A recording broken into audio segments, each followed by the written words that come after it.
학사 에스라는 포로 시대 때 바벨론에서 태어난 아론의 16대 손입니다. 바벨론 포로에서 백성들이 끌고 에스라가 돌아왔을 때, 그때 그는 돌아와서 영적 부흥 운동을 일으키게 되는데 혼신의 힘을 기울이게 됩니다. 이 학사 에스라라는 사람은 율법에 능통한 사람입니다. 그래서 학사라고 그러죠. 율법에 아주 능통한 사람이었고, 또 이방인과의 결혼을 엄격하게 금지를 시켰습니다. 안식일 제도를 확립했습니다. 그리고 율법으로 백성들이 돌아오도록 혼신의 힘을 기울였고, 그리고 유대교가 이때부터 드디어 이제 권위를 가지게 되는 아주 그런 중요한 시기였던 것을 볼 수가 있습니다. 이때 잘 아신 대로 바리새주의가 나오게 되고, 바리새파죠. 그리고 이제 경건한 사람들, 유대교 가운데 경건주의가 이때 이제 등장하는 걸 보게 됩니다. 유대인들은 성전을 건축을 했습니다. 포로 생활에서 돌아왔을 때 가장 먼저 뭘 해야 될까? 돌아와서 성전 전 지대를 놓고 한 15년 동안 멈췄지만 하나님의 성전을 끝내 건축을 하게 됩니다. 그 후에는 느헤미야의 인도하에 성벽을 건축하게 되는데 많은 방해가 있고 어려움이 있었지만은 하나님의 도우심으로 52일 만에 그 어려운 성벽 건축을 완성을 시켰습니다. 이제 성전을 다 건축했습니다. 성벽을 다 지었습니다. 그리고 난 다음에 그 백성들이 여유를 가지고 그 땅에 안주할 수 있었지만 그렇게 하지 않고 정초가 되었을 때, 유대력으로 보니까 종교력으로 7월 1일입니다. 유대력으로는 정초 나팔절입니다. 이때 그들이 수문앞 광장에 모이게 됩니다. 광장에 모였을 때 저들이 뭐랄까 생각을 하게 되는데, 자, 이들에게 이제 특별히 동원령이 내려진 것도 아닙니다. 이곳에 모이라고 누군가가 말한 것도 아닙니다. 그런데 저들의 마음속에 하나님의 성벽을 건축하고 나니까 모든 사람들의 마음속에 이제 우리가 할 일은 뭘까? 영적인 부흥 운동을 일으키는 거다 생각을 하고 이심전심이죠. 사람들의 마음이 통해서 한 사람 한 사람 모여들었는데 결국은 모두가 다 수문앞 광장에 모여들게 되는 그런 귀한 역사가 나타난 걸 보게 됩니다. 여러분, 여기에서 대부흥의 역사가 있었는데 영적인 부흥은 말씀 운동입니다. 이게 첫 번째예요. 영적인 부흥은 바로 말씀에 있다고 하는 것. 지금 수문앞 광장에 보니까 새카만 무리가 모였습니다. 수많은 무리들이 새카맣게 몰려왔습니다. 그런데 그때 레위인 제사장이었던 에스라가 제사장 예복을 갖춰 입게 됩니다. 그리고는 두 손에 하나님의 율법책을 딱 받들고 그리고 단 위에 올라서게 될 때 주변이 아주 고요해졌습니다. 그리고 잠시 후에 높은 나무로 만들어진 단 위에 올라가서 하나님 말씀을 우렁차게 외치게 될 때, 낭독하게 될 때, 그때 그 말씀을 듣고 백성들이 자리에서 모두가 일어나게 됩니다. 형식적인 일어남이 아닙니다. 자리에서 백성들이 일어났던 원인이 어디에 있을까요? 하나님 말씀에 대한 사랑의 표시입니다. 하나님 말씀에 대한 존경의 표시였습니다. 하나님 말씀에 대한 순종하겠다고 하는 결단의 표시로 그들이 모두가 다 자리에서 일어서게 됩니다. 그리고 앞으로는 하나님 말씀과 더불어 행동하겠습니다는 신앙 고백적인 의미가 그 행동 가운데 나타나고 있었던 것을 보여주고 있습니다.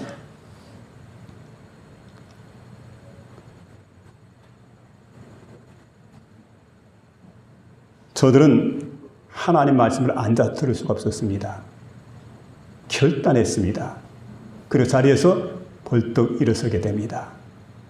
그리고 서서 하나님 말씀을 듣게 되는데, 보통 여러분 유대인들을 바라보면은 이런 행동을 하게 됩니다. 찬송을 부를 때, 기도할 때는 다 같이 일어서게 됩니다. 근데 말씀을 들을 때는 여러분처럼 앉아서 말씀을 듣게 되는데 이 시간 모두가 다 자리에서 일어섰다는 겁니다. 결단했다는 거지요.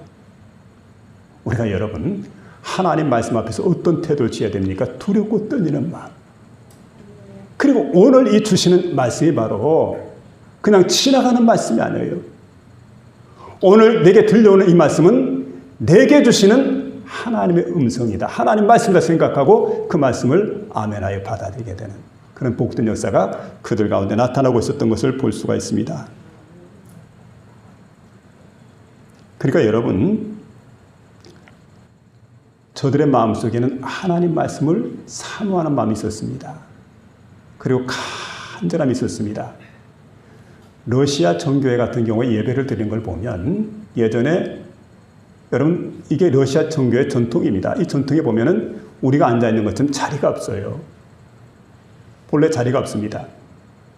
그리고 예배를 드릴 때는 모두가 서게 됩니다. 그리고 그 가운데 노약자들이 있습니다. 노약자를 배려하는 의미에서 노약자들은 벽에 기댈 수 있도록 또 거기다가 피곤하고 힘드니까 팔걸이를 이렇게 만들어줍니다.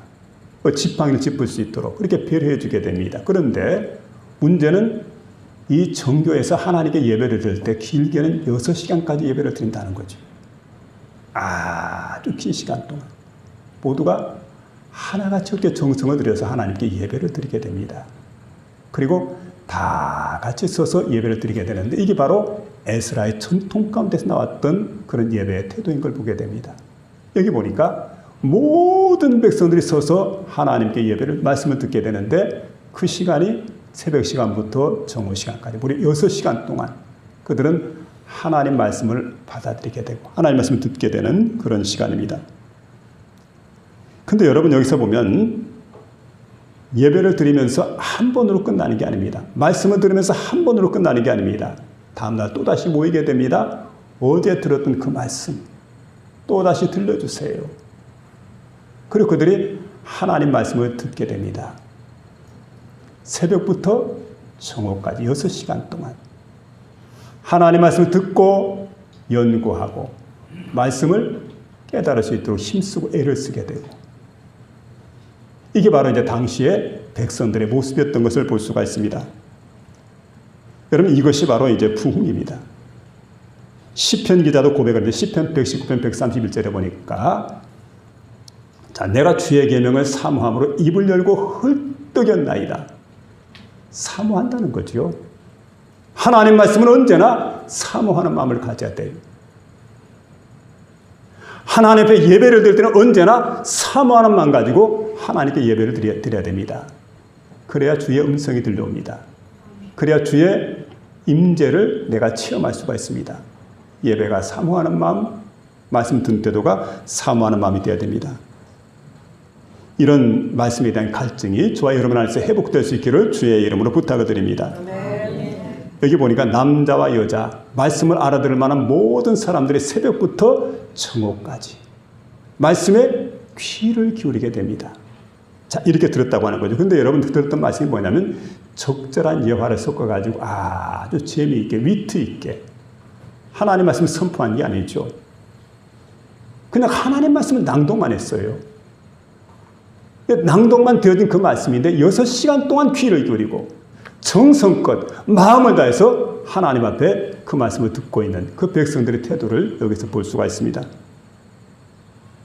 5절 하반절에 보니까 책을 펴니 이랬고 책을 펼 때 모든 백성이 일어나니라. 무슨 말입니까? 책을 편다. 여러분 책은 펼쳐야 읽을 수가 있습니다. 덮어놓고는 이 뜻을 알 수가 없죠. 아무리 좋은 성경책이라도 덮어놓게 되면 하나의 종이덩어리에 불과해요. 책을 열게 될 때 이게 바로 성경이 됩니다. 책을 열어서 읽게 될 때 이게 바로 능력이 되는 거예요. 책을 펴매 모든 백성이 그 앞에 일어서게 되는 그런 귀중한 역사가 나타났던 것을 보게 됩니다.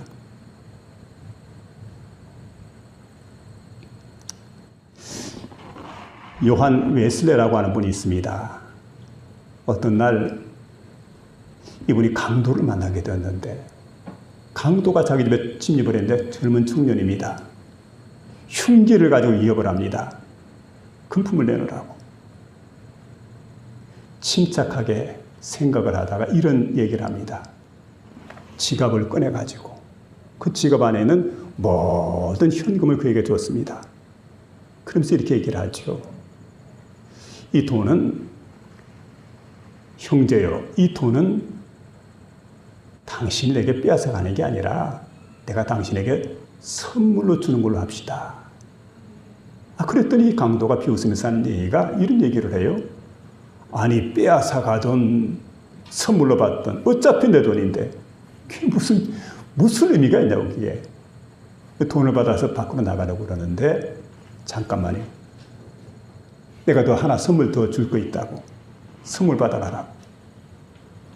뭔가 포장지에 이렇게 포장이 되어 있는 책 같은 걸 주는데 낚아채듯이 그걸 낚아채가지고 가지고 밖으로 빠져나갑니다. 그리고 이제 오랜 시간이 지났습니다.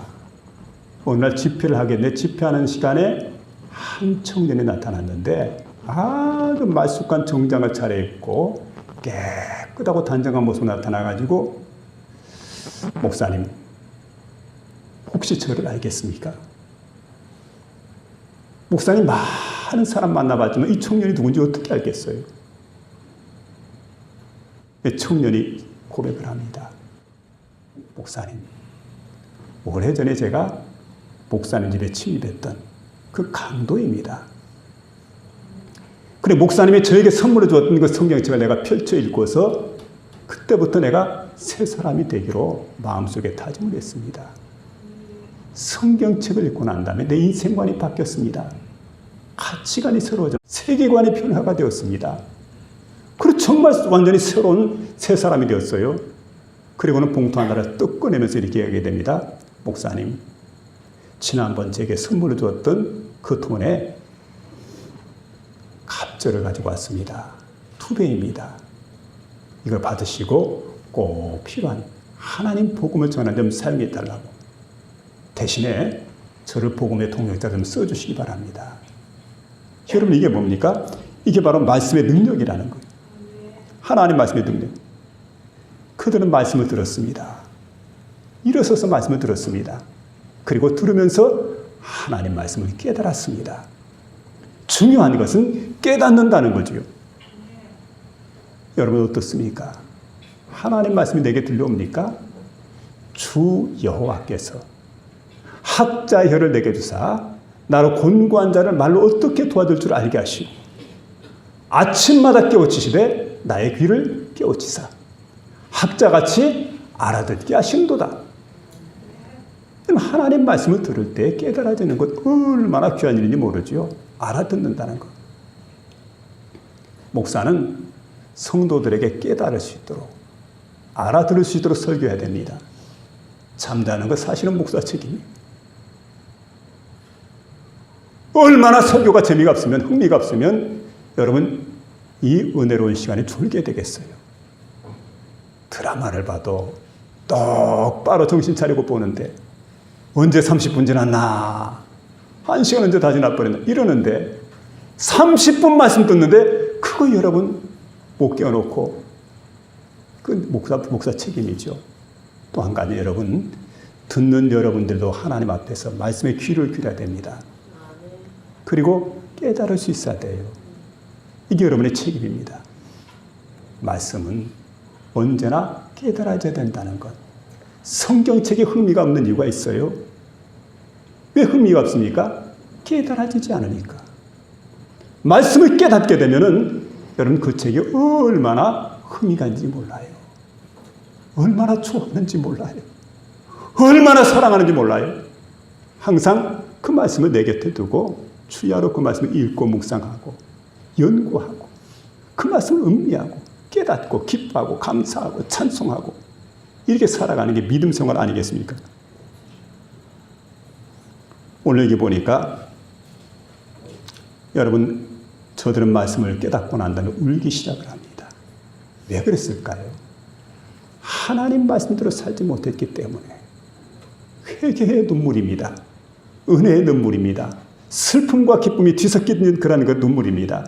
그들은 많은 눈물을 흘리게 됩니다. 우리도 여러분 하나님 앞에 이런 눈물을 흘려야 돼요. 용서하심과 주의 사랑에 대한 기쁨과 감사의 눈물이 있어야 됩니다. 마태복음 13장 가운데 보니까 마음밭에 대한 얘기가 나옵니다. 그래서 여러분 좋은 밭이라고 하는 건 어떤 걸까? 뭐 돌짝밭, 가시밭, 나무 떨기밭, 그리고 옥토쪽 얘기를 하는데 좋은 마음밭은 뭘까? 말씀을 듣고 깨닫는 마음밭. 그게 좋은 밭이라는 거예요. 여러분 하나님 말씀을 들을 때 언제나 그 말씀이 깨달아질 수 있기를 주님의 이름으로 축원합니다. 아멘. 두 번째는 영적 부흥은 아멘의 응답이라는 거죠. 에스라가 하나님 말씀을 외치면서 아멘, 아멘. 이렇게 백성들은 응답을 하게 됩니다. 그러면서 몸을 굽혀 얼굴을 땅에 대고 경배를 했습니다.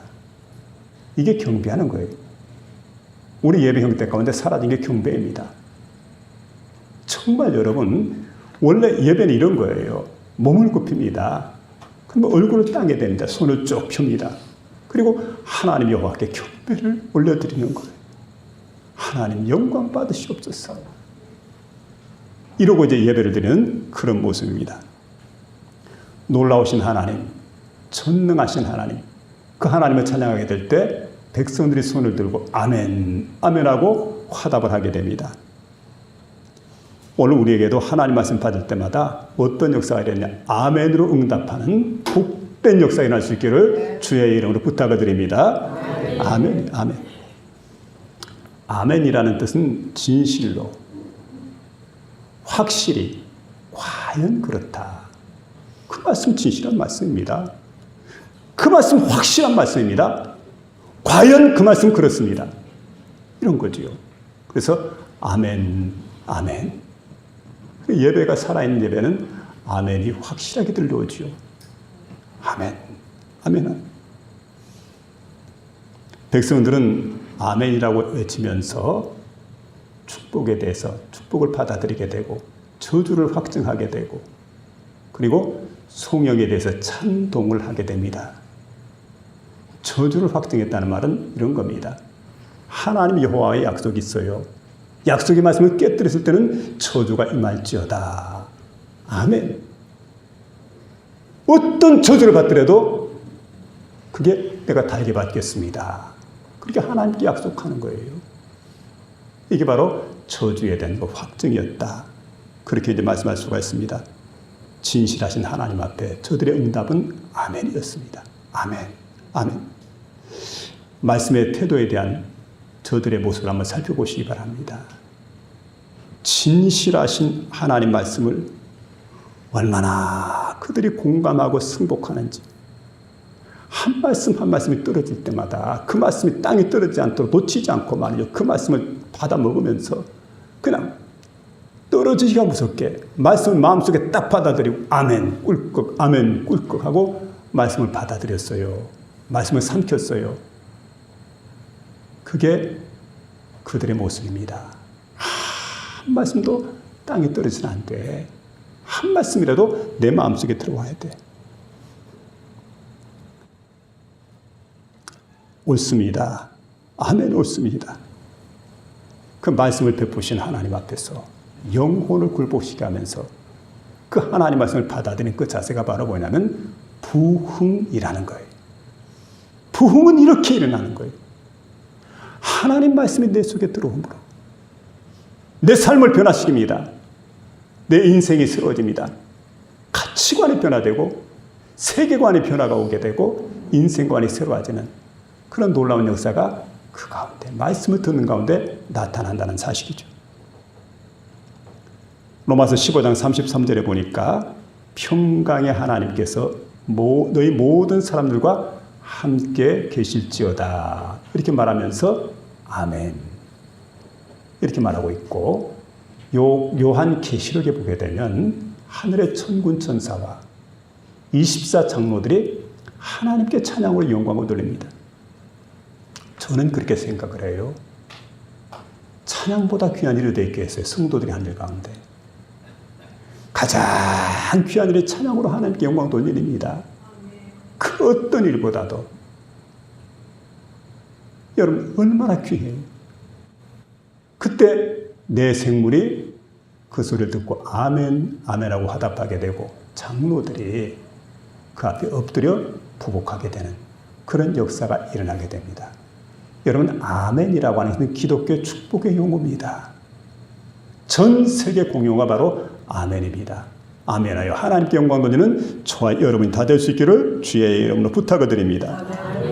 그러므로 고린도후서 1장 20절에 보니까 하나님의 약속은 얼마든지 그리스도 안에서 예가 되나니 그런즉 그로 말미암아 우리가 하나님께 아멘하여 영광을 돌리자. 이렇게 말씀해 주고 있습니다. 우리 교회 날마다 이러한 말씀의 잔치가 일어나기를 소원하고 그리고 이렇게 말씀의 은혜를 받는 성도들이 다 될 수 있기를 부탁을 드립니다. 마지막 세 번째는 영적 부흥은 여호와를 기뻐하는 거예요. 부흥이 뭐냐? 여호와를 기뻐하는 거다. 근데 여러분 하나님 말씀을 듣는 날이 언제냐면 나팔절입니다. 절기로 7월 1일인데 이때는 이제 우리나라 달력으로 말하면 정월초하루입니다. 정월초하루에 나팔을 불게 됩니다. 나팔은 어떤 의미입니까? 새해가 되었다는 의미예요. 그 나팔절입니다.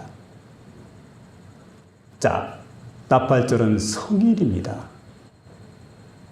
그리고 이 성일날 기쁨의 잔치를 배설하게 돼 이웃과 함께 음식을 나누는, 우리도 여러 명절이 되면 음식을 잔뜩 해가지고 이웃 사람 초대해가지고 배불리 먹게 되죠.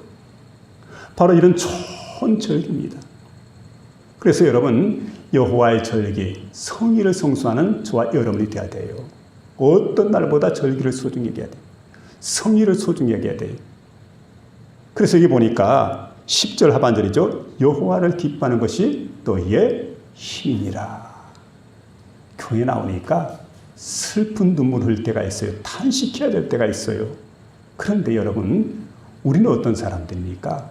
우리는 하나님 여호와로부터 은혜를 받고 위로를 받고 힘을 얻고 용서받고 그렇기 때문에 마음이 기쁜 사람들입니다. 그래서 우리 기독교라는 종교는 어떤 종교냐면 기쁨의 종교예요. 어떤 분이 초상집에 참석을 했습니다. 기독교 장례식을 치르게 되는데 이상하게도 사람이 죽었는데 노래를 불러요.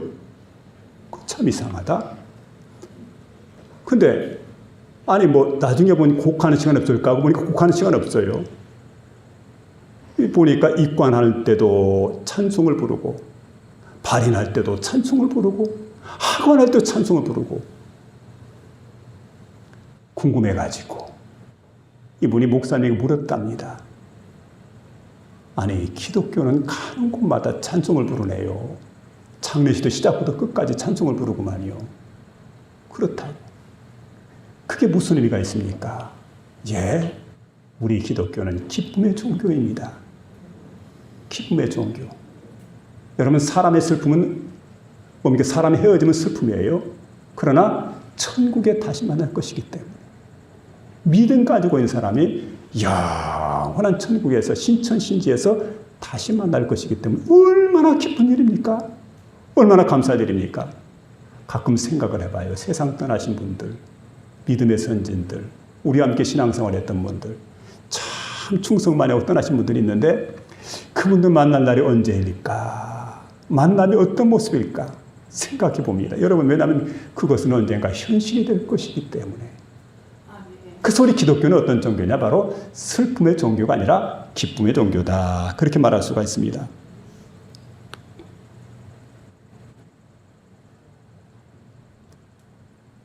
우리 기독교는 언제나 소망을 주는 종교이기 때문에 웨스트민스터 대소유리문답 가운데 제1문이 이런 겁니다. 사람의 제일 되는 목적은 무엇이뇨? 하는 이제 질문이 있는데, 자, 하나님을 영원하게 해드리고 영원토록 그 앞에서 즐거워하는 거라고. 이게 바로 뭐냐면 사람의 제일 되는 목적이에요. 그러니까 여러분 우리가 하나님을 기쁘게 하는 것이 아니고 인생의 목적은 하나님 주신 즐거움을 누리는 겁니다. 그래서 언제나 기뻐하고 즐거워하고 찬송하며 살아가는 그런 마음을 우리 그리스도인들이 가져야 되는 거지요. 그래서 여기 보니까 하나님을 믿음으로 하나님으로 말미암아 내가 즐거워한다.